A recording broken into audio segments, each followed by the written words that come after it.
Today is a great day. It's a great day not only for First Nations, it's a great day for Peguis, obviously.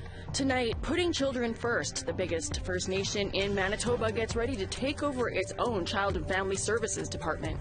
It's about changing police practices, changing police behaviors and conduct, enhancing democracy, enhancing transparency.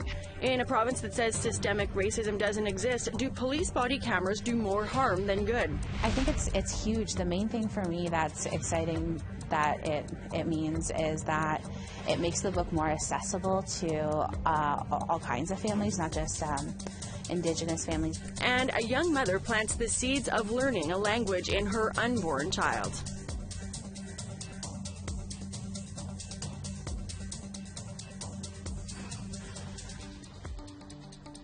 Good evening, I'm Melissa Ridgen. Thanks for joining us. We start off in the Atlantic region where the Department of Fisheries and Oceans gave back lobster traps that they seized from Mi'kmaq fishers last fall. But the gesture came with a new insult, according to Chief Mike Sack, as the government said the Mi'kmaq can only exercise their treaty right to harvest during the commercial lobster season. Angel Moore explains. I'm here at the Fisheries Department in Sipekne'katik First Nation, where the Department of Fisheries, known as the DFO, returned almost 300 moderate livelihood lobster traps. The traps were seized by the DFO and non-commercial fishers last fall, after the launch of the moderate livelihood fishery. But Chief Mike Sack also received a letter from Minister Jordan with a new plan for fishing to take place during the commercial fishery season. Sack told reporters if it's during the commercial season, then it's not a treaty-based fishery. We're going to establish our own fishery and our seasons outside of theirs just because of safety and the size of our boats and the amount of traps we have and the amount of lobsters that we're going to catch. It's completely different. We're not looking to mirror their fisheries at all, so we're just looking to push our own season. Last fall, Sipekne'katik First Nation launched their moderate livelihood fishery, asserting their treaty rights to earn a moderate livelihood, which was upheld by the Supreme Court of Canada in 1999, known as the Marshall Decision. The fishery was met with violence from non-Indigenous fishers who say the fishery is illegal and a threat to lobster stocks. Jane Deeks, communications advisor for Minister Jordan, told APTN News the DFO's moderate livelihood fishery plan will regulate the number of traps, the region fished, and the stock, flexible to each community's needs. But all communities will fish in existing seasons. Sipekne'katik Director of Administration Stuart Knockwood says talks with DFO are part of self-governance. But for self-determination and self-government, and as we move in that direction, I feel that those hurdles are going to be smaller and smaller as we move forward. Plan or no plan, Sipekne'katik First Nation says they're launching their moderate livelihood fishery this spring. Angel Moore, APTN National News, Sipekne'katik First Nation. Thanks, Angel. Today, the Prime Minister gave an update on Canada's response to the COVID-19 pandemic. Among the announcements, the first 500,000 doses of the AstraZeneca vaccine arrived in Canada this morning. Justin Trudeau also announced the government will be extending wage and rent subsidies until June 5th. But federal ministers warned about opening up economies too quickly for fears of further spreading COVID-19 variants. Meanwhile, officials say the goal is to have all Canadians vaccinated by the end of September, but Trudeau did say that that could happen sooner. So now we're going to have well more than 6 million doses by the end of March. That is good news. And with the progress made on the approval of the Johnson & Johnson vaccine, with Novavax vaccines coming, with more doses of many vaccine makers coming forward in time, we're very optimistic that we're going to be able to accelerate some of these timelines. So Whitehorse is the first capital city in Canada to open its COVID-19 vaccination clinic to all residents aged 18 and up. Vaccines are being given at the Yukon Convention Centre for any adult from Whitehorse and surrounding areas since February 10th. As of March 2nd, over 17,300 doses of the Moderna vaccine have been administered in that territory. The Yukon is currently the leading jurisdiction in Canada to have its total population fully vaccinated. We want to hear what you think about the vaccine rollout in your neck of the woods. Tell us. You can send us your emails to news@aptn.ca. You can leave a comment on aptnnews.ca. You can also find us, of course, on Facebook, Twitter, Instagram, YouTube, and TikTok. Follow APTN News to join the conversation and see our latest stories. Manitoba's largest First Nation is one step closer to taking control of their own child welfare services. Yesterday, Peguis First Nation announced draft legislation for jurisdiction over kids in care. Our Daryl Stranger was there. Peguis First Nation is the latest community to take initiative into gaining control over child welfare under Bill C-92. A draft legislation titled Honoring Our Children, Families and Nation Act has been created, also known as Peguis CFS Law, and once enacted will see Peguis have jurisdiction to its members across Canada. Chief Glenn Hudson says this act is a significant moment for the community. Today is a great day. It's a great day not only for First Nations, it's a great day for Peguis, obviously, but to be able to launch the first legislation and to be able to enable an act that involves our child and family services that is controlled, and obviously the autonomy lies with Peguis, and I think it's a great day going forward. The next step is community feedback to determine if any changes need to be made to the draft act. Then, Peguis will try to reach a coordination agreement with Canada and Manitoba. Under Bill C-92, if no agreement is reached within 12 months, Peguis law would still take effect and would prevail over federal, provincial, and territorial laws. This means that Peguis will be able to make decisions how they best see fit, with a big focus on keeping the youth in the community. There are currently 326 children in care, with 65 children on reserve and the remaining off reserve. It means everything to us. It means that we're going to strengthen our nation. It means that we're going to lift up our families. It means that we're going to circle our children and give them what it is they need. It means that we're going to be healthy and that we're going to work towards reconciliation within ourselves, reconciliation with our neighbor, reconciliation with, Manitoba, reconciliation with Canada. It is unclear how much funding is available, as that is part of the negotiations between Canada and Manitoba. Indigenous Services Canada did not get back to APTN for comment on how funding works as of airtime.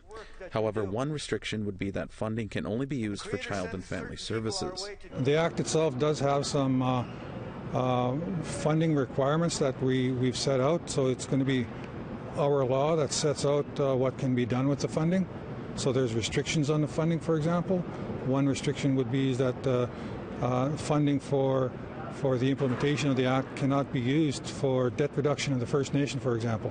That's a funding restriction. It's being earmarked only for child and family services.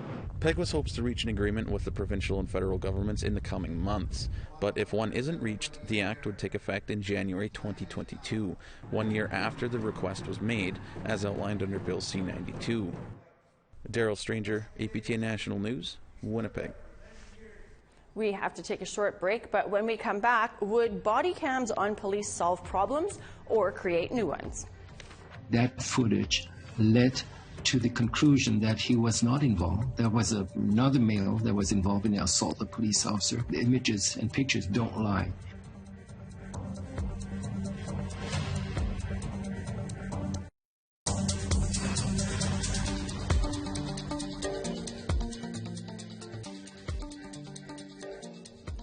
Body cameras, a tool now used by officers patrolling Inuit communities in northern Quebec following a surge of racial profiling allegations against police forces further south.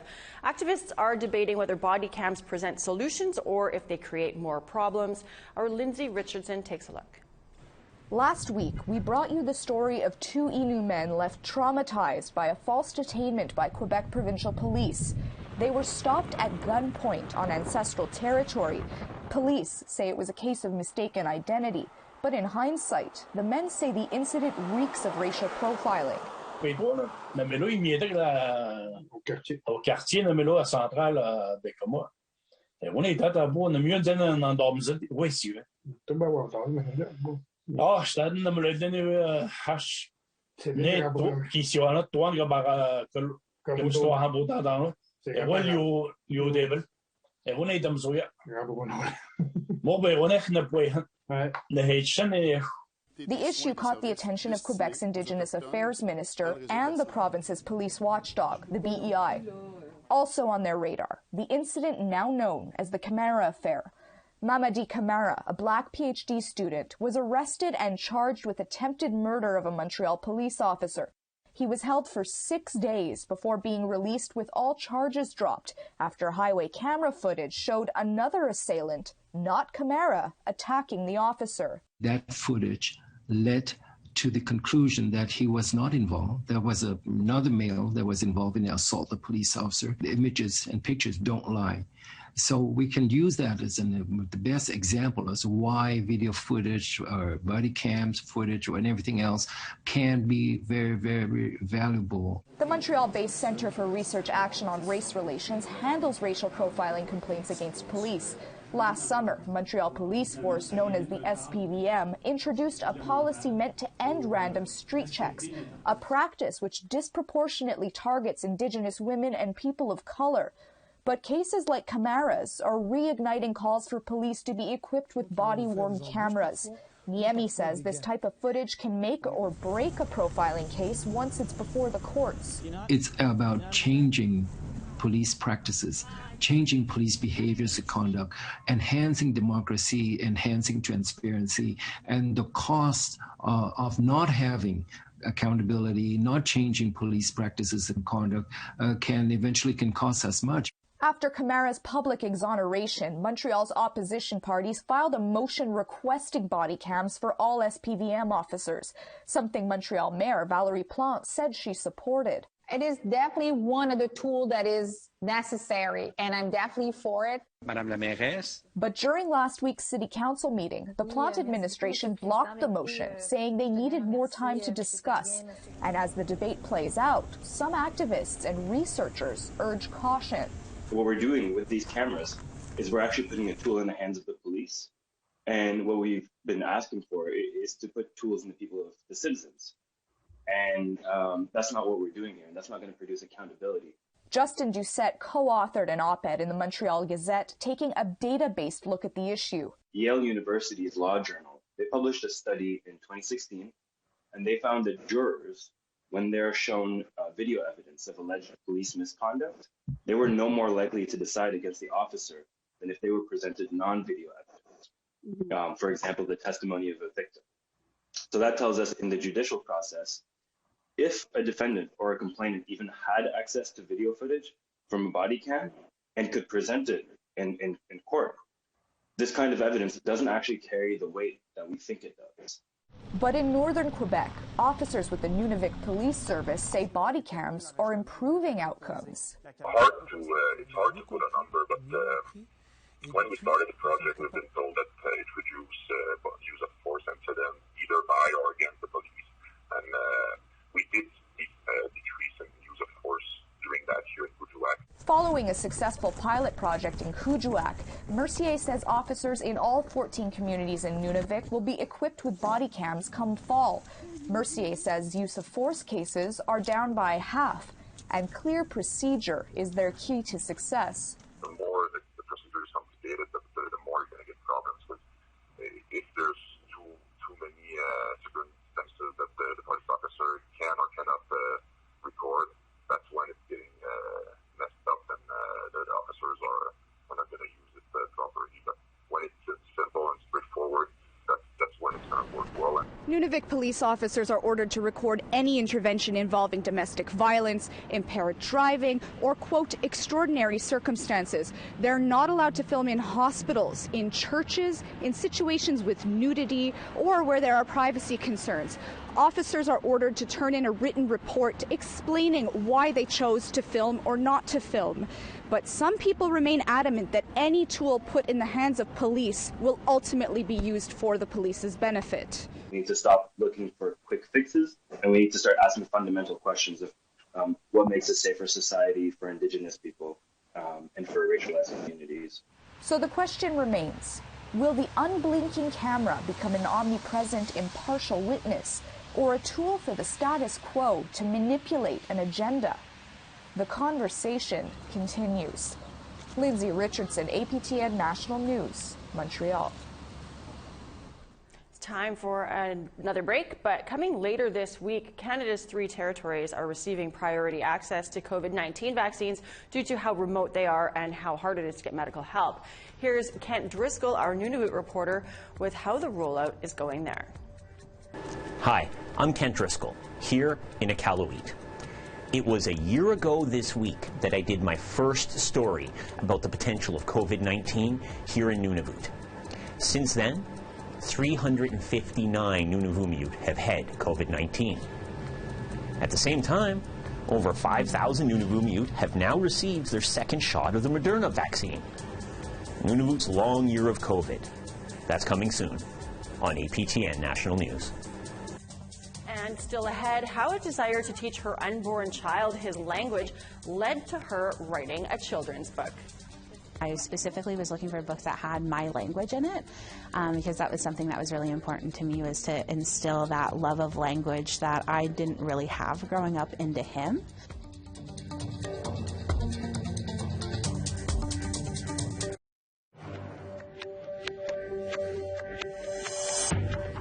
Welcome back. It's time now for our photo of the day.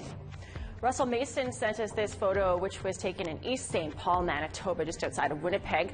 You can see there signs of spring have started to appear. Thanks for this, Russell.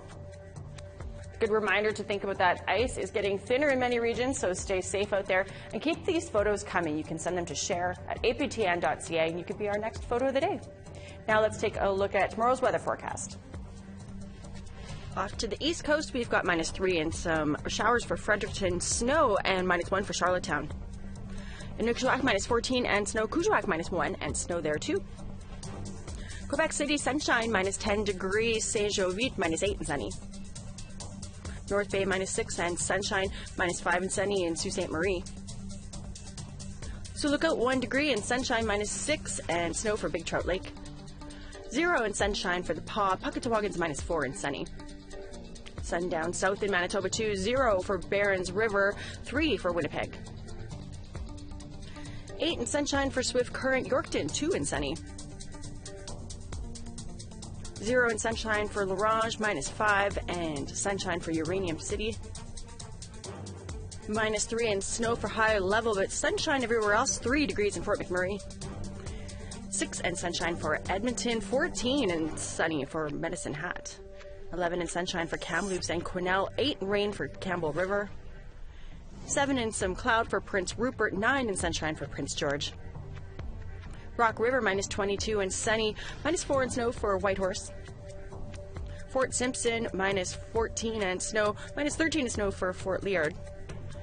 Fort McPherson, -27, sunshine there. Tuktoyaktuk, -26. -17 and snow for Chesterfield. Will Cove is -16 and snow. Tallyoak, -38 and clear skies. Same with Joe Haven, -27 in Clyde River.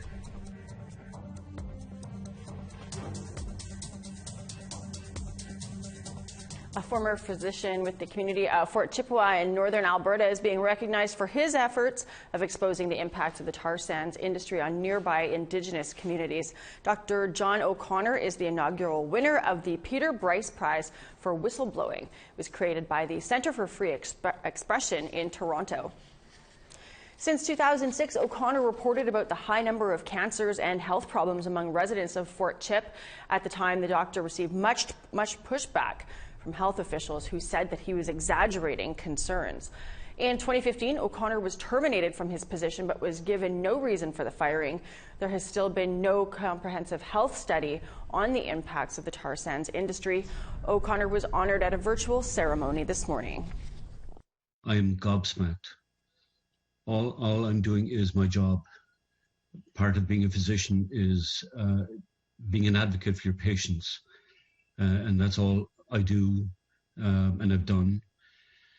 I was honored and humbled to be trusted and entrusted with the looking after the health of the people of Fort Chip, who I absolutely admire for their resolute persistence in being advocates themselves for their own community. Definite ally of the people of Fort Chip. Well, a young Ojibwe mother determined to teach her unborn child his own language has literally embarked on a new chapter herself. Now the new author is celebrating recognition for her work. Here is Annette Francis with that story. Teaching her son to speak the Ojibwe language is important to Bridget George. Yeah, that's right, Mitik. It's so important that she wrote an Ojibwe language rhyming book for children called It's a Mitik. Mitik means tree, and it's one of many simple Ojibwe words for animals and nature that the book introduces to its young audience. George came up with the idea when she was pregnant with Noah. It was 100% out of necessity. When I was pregnant, I was looking for books for my son when we were filling up his nursery, and I was looking for books that had Indigenous characters, and I specifically was looking for books that had my language in it, because that was something that was really important to me, was to instill that love of language that I didn't really have growing up into him. So I was looking and looking, and I couldn't find anything that filled what I needed. And if I needed it, other families probably needed it too. So I made my own. It's become quite a hit. It's been announced as a top pick by the TD Summer Reading Club. George says being included in a program that inspires kids to read is a great surprise. I think it's huge. The main thing for me that's exciting that it means is that it makes the book more accessible to all kinds of families, not just Indigenous families, but it makes the book more accessible to like other reading programs and non-Indigenous kids to be introduced to the language. This animal whistles and lives in a tree. Building a nest, it's a beneshi.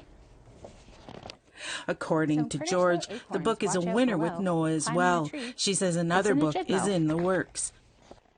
Annette Francis, APTN National News, London, Ontario. The end. It's been 5 years since the Truth and Reconciliation Commission gave its final report and calls to action. On today's In Focus, we heard from the 3 commissioners and several survivors as they reflect on how reconciliation has progressed in that time. There are still lots of work left to do, and it's up to us as Indigenous and non-Indigenous people to make sure that it gets done. The problem that I see sometimes is that people think it's up to the federal government to do everything. But in reality, it's up to Canadians and it's up to Indigenous people themselves as well to do things. And I don't doubt for a moment that there is a level of frustration out there that we have not yet seen the kind of results that we were hoping for. You can listen to that entire In Focus episode as a podcast if you want. You can go to aptnnews.ca/podcast. Well, we are all out of time for your Wednesday news. I'm Melissa Ridgen. Have a great night. We'll see you tomorrow.